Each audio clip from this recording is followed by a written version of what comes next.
Hi hello ನಮಸ್ಕಾರ ಎಲ್ಲರಿಗೂ Supriya Bharat daily ವ್ಲಾಗ್ಗೆ ಸ್ವಾಗತ ಸುಸ್ವಾಗತ. ನಾನು ನೀನು ಜೋಡಿ ಬದುಕು ಹಾಲು ಜೇನು.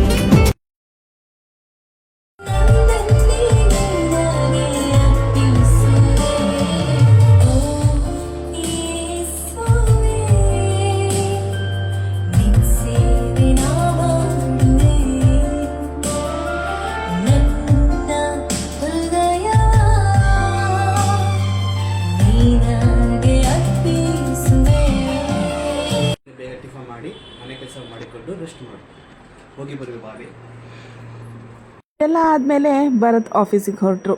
ಈ ಮೂಲಕ ಒಂದು ಮಾತನ್ನು ಹೇಳಕ್ಕೆ ಇಷ್ಟಪಡ್ತೀನಿ. ನೀವು ನಂಬಿರುವಂತಹ ದೇವರನ್ನು ನೀವು ಪರಿಶುದ್ಧ ಮನಸ್ಸಿನಿಂದ ಕೇಳ್ಕೊಳ್ಳೋದಾದರೆ ನಿಮ್ಮ ಕಷ್ಟಗಳೆಲ್ಲ ತೀರಿ ನಿಮಗೆ ಸುಖ ಶಾಂತಿ ನೆಮ್ಮದಿ ದೊರಕೋದಂತೂ ಖಂಡಿತ. ಮನೆಯಿಂದ ಹೊರಡುವಾಗ ನೀವು ನಂಬಿರುವಂಥ ದೇವರಿಗೆ ಕೈ ಮುಗಿದು, ಅಪ್ಪ ದೇವರೇ ಈ ದಿನವೆಲ್ಲವನ್ನು ನೀನು ಕಾಪಾಡಪ್ಪ ಅಂತ ಕೇಳಿಕೊಂಡು ಹೊರಡಿ. ಆ ದಿನ ನಿಜವಾಗ್ಲೂ ಅದ್ಭುತವಾಗಿರುತ್ತೆ. ನಿಜವಾಗ್ಲೂ ಹೇಳಬೇಕಂದ್ರೆ ನನ್ನ ಬಾತಿ ಕೆಲಸಕ್ಕೆ ಹೊರಟ ಅಂದರೆ ಏನೋ ಒಂಥರ ಸಂಕಟ ಆಗುತ್ತೆ. ಯಾಕಂದರೆ ಅವ್ನು ನನ್ನ ಜೊತೆ ಯಾವಾಗಲೂ ಇರಬೇಕು, ನಾವಿಬ್ಬರು ಸಮಯ ಕಳಿಬೇಕು ಅಂತ ತುಂಬ ಆಸೆ ಇದೆ. ಎಷ್ಟೋ ಮಿಡಲ್ ಕ್ಲಾಸ್ ಜೀವನ ಮಾಡ್ತಾ ಇರುವಂತಹ ದಂಪತಿಗಳಿಗೆ ಒಬ್ಬರ ಮುಖ ಒಬ್ಬರು ನೋಡ್ಕೊಳ್ಳೋದಕ್ಕೂ ಟೈಮ್ ಇರೋದಿಲ್ಲ. ಈ ಬೆಂಗಳೂರಿನಲ್ಲಿ ದುಡಿದ್ರೆ ಅಷ್ಟೇ ಜೀವನ, ಏನು ಮಾಡೋದಕ್ಕೂ ಆಗೋದಿಲ್ಲ. ಕೆಲಸಕ್ಕೆ ಹೋಗಿ ಬರೋ ಅಷ್ಟೊತ್ತಿಗೆ ನಾನು ಮನೆ ಕೆಲಸ ಮಾಡಿಕೊಂಡು ಟೈಮ್ ಪಾಸ್ ಮಾಡಿಕೊಂಡು ಹೇಗೋ ಸಮಯನ ಕಳೆದ್ಬಿಡ್ತೀನಿ. ಅಷ್ಟರೊಳಗೆ ನಮ್ಮಮ್ಮ ಬಂದಿದ್ದರು. ಸ್ವಲ್ಪ ತರಕಾರಿ ಇತ್ತು, ಅದನ್ನೆಲ್ಲ ನಾನು ಸೋಸ್ಕೊಟ್ಟು ಹೋಗ್ತೀನಿ ಅಂತ ಹೇಳಿ ಎಲ್ಲನೂ ರೆಡಿ ಮಾಡಿಕೊಟ್ಟು ಹೋಗ್ತಾರೆ. ಇದೇ ಅಲ್ವಾ ತಾಯಿ ಪ್ರೀತಿ. ಮಗಳಿಗೆ ಕಷ್ಟ ಆಗಬಾರ್ದು ಅಂತ ತಾಯಿ ಹೃದಯ ಯಾವಾಗಲೂ ಮಿಡಿತಾ ಇರುತ್ತೆ.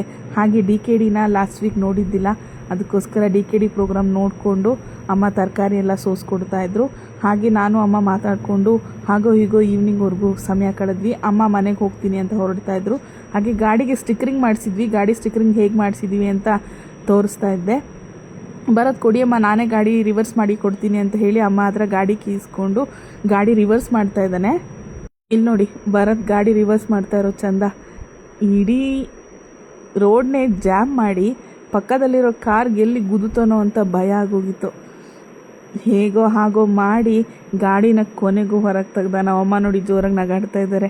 ಯಾಕಂದರೆ ಭರತ್ತು ಎಲ್ಲ ಕೆಲಸ ಮಾಡ್ತಾನೆ, ಸ್ವಲ್ಪ ಎಡವಟ್ಟು ಜಾಸ್ತಿ. ಅದಕ್ಕೆ ನಮ್ಮಮ್ಮಂಗೆ ಭಯ ಆಯಿತು ಎಲ್ಲಿ ಗಾಡಿ ತೆಗೆಸ್ಬಿಡ್ತಾನೋ ಅಂತ. ಆದರೂ ಪರವಾಗಿಲ್ಲ, ಗಾಡಿ ತೆಗೆದುಕೊಟ್ಟ. ನಮ್ಮಮ್ಮ ಹೋಗಿ ಬರ್ತೀನಿ ಅಂತ ಹೇಳಿದ್ರು. ಬೆಳಗ್ಗೆ ಬಂದು ಸಾಯಂಕಾಲ ಅಮ್ಮ ಹೋಗಲೇಬೇಕು, ಯಾಕಂದರೆ ಅಣ್ಣನ ಮಗ ಇದ್ದಾನೆ, ನೋಡ್ಕೊಳ್ಬೇಕು. ಅಣ್ಣನಿಗೆ ತುಂಬ ಬ್ಯುಸಿ ಕೆಲಸಗಳಿರುತ್ತೆ, ಅಣ್ಣನ ಜೊತೆ ಇರಬೇಕು ಅಂತ ಹೇಳಿ ಅಮ್ಮ ಹೊರಟರು. ಅಷ್ಟೊತ್ತಿಗೆ ನಮಗೆ ಗೊತ್ತಾಗಿದ್ದಂಥ ಸುದ್ದಿ, ನನ್ನ ನಾದಿನಿ ಮಗ ಗೋಲಿ ನುಂಗಿದ್ದಾನೆ. ಗೋಲಿ ಸ್ಕ್ಯಾನಿಂಗ್ ಮಾಡಿ ನೋಡಿ, ಗೋಲಿಯಲ್ಲಿ ಕಾಣಿಸ್ತಾ ಇದೆ. ದಯವಿಟ್ಟು ಮಕ್ಕಳ ಕೈಯಲ್ಲಿ ಏನೇ ಒಂದು ವಸ್ತುವನ್ನು ಕೊಡುವಾಗ ದಯವಿಟ್ಟು ತುಂಬ ಹುಷಾರಾಗಿರಿ. ನಮಗಂತೂ ಸಿಕ್ಕಾಪಟ್ಟೆ ಭಯ ಆಗಿತ್ತು. ಫಸ್ಟ್ ಅವನ್ನ ನೋಡ್ಕೊಂಬರ್ಬೇಕು ಅಂತ ಬೆಳಗ್ಗೆ ಅಲ್ಲಿಗೆ ಹೊರಟ್ವಿ. ಸ್ನೇಹಿತರೆ, ಒಂದು ವಿಷಯ, ದಯವಿಟ್ಟು ನೀವು ಎಲ್ಲ ಮಕ್ಕಳು ನೀವು ತುಂಬ ಜೋಪಾನ ಕಾಪಾಡಬೇಕು. ಯಾಕಂತ ಮಕ್ಕಳು ಗೊತ್ತಿಲ್ಲದ ಎಂಥದ್ದು ಕೆಲಸ ಮಾಡ್ಕೊಂಡು ನೋಡಿ ಪಕ್ಕದಲ್ಲಿ ಇದ್ರೂ ಗೊತ್ತಾಗಲ್ಲ. ಒಂದು ಗೋಲಿ ಹತ್ರ ಬಾಲ ಹಾಕೊಂಡವನು ನುಂಗ್ಬಿಟ್ಟು ಹೊಟ್ಟೆಳಗೆ ಹೋಗಿ ಸ್ಕ್ಯಾನ್ ಮಾಡಿಸಿ ಅಪ್ಪ ಅಮ್ಮ ಅಂತ ಗೋಳ ಅಂತ ಹತ್ಕೊಂಡು ಹಾಸ್ಪಿಟ್ಲ್ ತೋರಿಸ್ಕೊಂಡು ಮೆಡಿಸಿನ್ಸ್ ನುಂಗಿ ಊಟ ಮಾಡಿಸಿ ಬನಾನ ತಿನ್ನಿಸಿ ಲಾಸ್ಟಿಗೆ ಕೆಳ ಬಂತು. ಇಲ್ಲಾಂದ್ರೆ ಏನು ಮಾಡೋಕ್ಕಾಗುತ್ತೆ, ಏನೋ ಬೇರೆ ಕಡೆ ಹೋಗ್ಬಿಟ್ಟಿದ್ರೆ. ಅದಕ್ಕೆ ಮಕ್ಕಳು ನಾವು ಜೋಪಾನ ನೋಡ್ಕೊಬೇಕು. ಎಷ್ಟೇ ಕೇರ್ ಮಾಡಿದ್ರು ಅದು ಒಂದು ಸಾಲ್ಟು ನೋಡಿ. ಎಲ್ಲ ಈಗ ನೋಡಿ ಹಾಸ್ಪಿಟ್ಲ್ಗೆ ಹೋಗಿ ಬಂದ್ವಿ ಇವತ್ತು ಬೆಳಗ್ಗೆ ತಾನೇ. ಮಧ್ಯಾಹ್ನ ಹಾಸ್ಪಿಟ್ಲ್ಗೆ ಹೋಗಿ ಬಂದ್ವಿ, ಬೆಳಗ್ಗೆ ಹಾಸ್ಪಿಟ್ಲ್ಗೆ ಹೋಗಿ ಬಂದ್ವಿ, ಮಧ್ಯಾಹ್ನ ತೋರಿಸ್ಕೊಂಡ್ವಿ, ಎಲ್ಲ ಸ್ಕ್ಯಾನ್ ಮಾಡಿದ್ವಿ. ಎಲ್ಲ ಈಗ ಬಂದ ಮೇಲೆ ಈಗ ನೋಡಿ ಕುಣಿತವನೆ ತಕ ತಕ ತಕ ಅಂತ ತೋರ್ಸೋದು. ಏನಂತ ಏನು ಹಾಕೊಂಡಿದ್ದೆ? ಓ ಟ್ಯಾಕ್ಟು ಹಾಕೊಂಡಿದ್ದೆ ಪೆನ್ನಲ್ಲಿ. ಏನದು ಎಮ್ಮಂದ್ರೆ ಏನು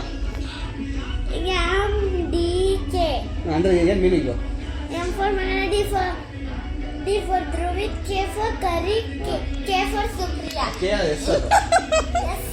ಸುಪ್ರಿಯಾ ನೋಡಿ ಪಾಪ ಅಚ್ಚೆ ಹಾಸ್ಕೊಳಕ್ಕೆ ಹೋಗ್ಬಿಟ್ಟು ಪೆನ್ನಲ್ಲಿ ಬರ್ಕೊಂಡವನೆ. ಪೆನ್ನೆ ಅಚ್ಚೆ ಅಂತ ತೋರಿಸ್ಕೊಂಡು ಎಂ ಫಾರ್ ಮೇಘನ ಅಂತ, ಡಿ ಫಾರ್ ಧ್ರುವಿತ್ ಅಂತ, ಕೆ ಫಾರ್ ಕರಿ ಅಂತ. ಅದಕ್ಕೆ ನಾನು ಕರ್ರಿಗಿದ್ದ ಅಂತ ನಾನು ಕರಿ ಅಂತ ಕರೀತಾರೆ.